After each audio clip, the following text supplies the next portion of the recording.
questions here. Indaba is the leading collaboration tool and social network for musicians now. We are 125,000 musicians in over 170 countries. We're growing at about 30% a month. And effectively, there are two pieces of the site. There are the collaboration tools, which let musicians work through their creative process and actually create music or mix it, publish it. And then there is the social networking part, which is really meant only to facilitate the creative process and build a sense of community around the music. In Dava, the whole thing centers around both the users and the creative process. So what you're seeing here is our homepage. I'm not going to walk you through all of this, but this lets us funnel people towards actual pieces of music. You can actually play the songs, find out a little bit about them.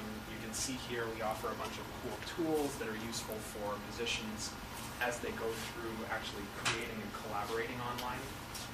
So you can actually comment, for example, on a specific point in the song, and saying, hey, I really like this song, except for this one drum beat at 0.5 seconds.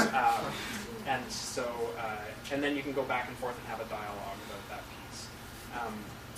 Our site is built up of people, it is comprised of people, everything from 13-year-old garage bands who are just starting out and learning how to make music, all the way through Grammy Award winners who use the site as a tool as they collaborate with session musicians, for example, etc. We center the site around a profile, so a user. This is mine here. You can see it's very familiar. It's kind of like a Facebook page or any other social network. The difference is that it's much more focused on things that a musician will care about. So it's your skill level. It's the instruments you play, what genres you focus on, who are your influences. If I had sound and I were actually any good, I'd play you the song that I have up on the sample. But you can actually rate things. You can go back and forth and talk to people about the music they've made and start to build relationships that you can use to collaborate. The site is actually centered around, as a musician, you create pieces of music. And so this is a sample session built by Joe Press, who we use to show off the site.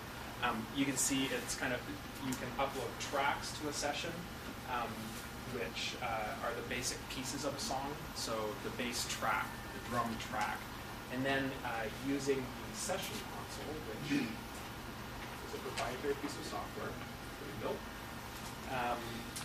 You can actually think of it as Pro Tools Lite. It's all in browser.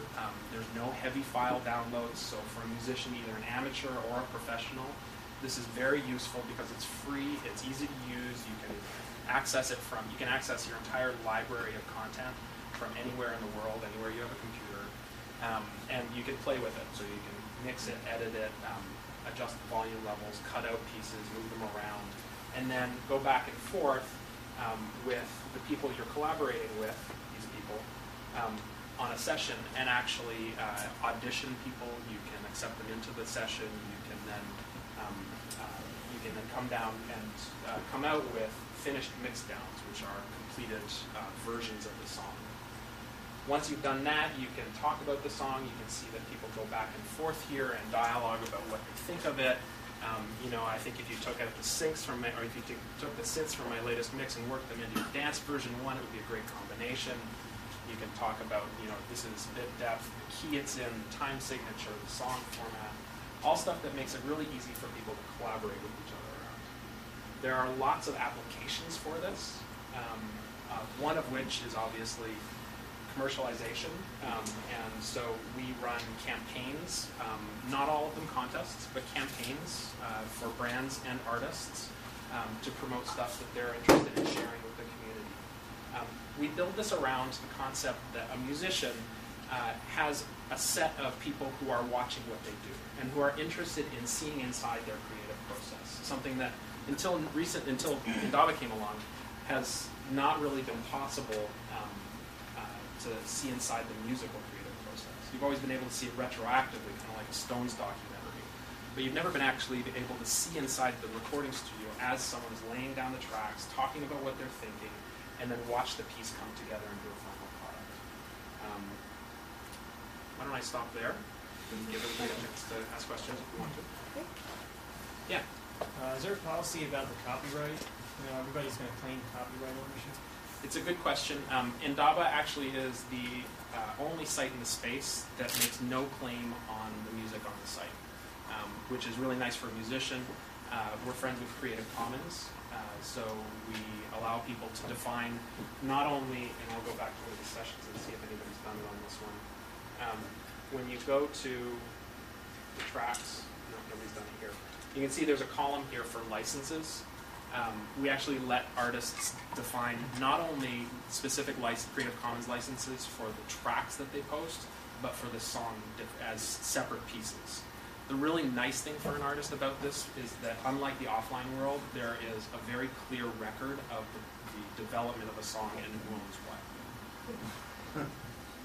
Yeah. Have you seen any interest in like this spinning into anything offline, like people doing listening parties or doing shows or doing tours or anything like that based on these tracks? It's a good question. We've had a lot of questions about Indaba becoming involved as kind of a curator.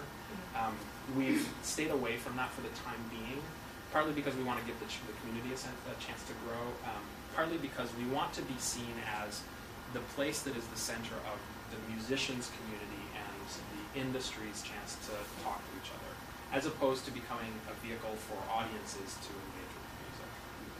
So that's why we haven't done that yet. There have been lots of success stories of musicians getting seen through the pieces that come out through this. Designer Drugs in Williamsburg during our Mariah Carey contest was a great example. Is there any opportunity for like an enterprise version? And what I mean by that is like big name bands using this to collaborate and then kind of looking back as a documentary. Yep. So actually, we just finished a campaign. With a Canadian hip hop artist in collaboration with Network Music Group and Universal Canada. His name's Chaos, and he pre-released all the stems to all the songs from his new album before he had finished his versions. And he challenged the community to come together and actually make their versions of all the songs, and then he would release his album version as a companion album to the crowdsourced version. And they would actually release it as a physical CD through Universal. So yes, there have been great examples of things like that. That's cool. Yeah, thanks. Very quick. How big a priority is an iPhone version of this? So we actually already released an iPhone app. It's an iPhone function version of it. It's very pared down. We released it as a beta, but it basically allows you to track a session. So eventually we will maybe get there.